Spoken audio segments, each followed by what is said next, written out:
করে করে বারবার আল্লাহর কাছে সুপারিশ করবে।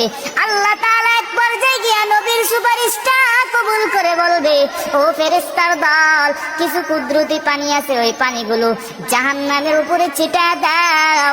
আল্লাহ তাআলা ওই কুদরতি পানি জাহান্নামের উপরে ছিটায় দেওয়ার পর ফেরেশতারা আল্লাহকে ডাক দিয়ে বলবে, আল্লাহ, আপনি এমন কি পানি দিলেন জাহান্নাম স্তব্ধ হয়ে গেল, অথচ আমরা 70,000 ফেরেশতারা জাহান্নামকে টেনে ধরে রাখতে পারি নাই।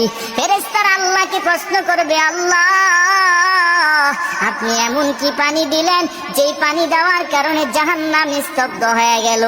আল্লাহকে বলবে ফেরেশতারা, আল্লাহ, এটা কি জমজমের পানি নাকি? বলে না। এটা কি আবে হায়াতের পানি নাকি? বলে না। এটা কি আসমানের পানি নাকি? বলে না। বলে এটা কোনো দুনিয়ার পানি নাকি? বলে না।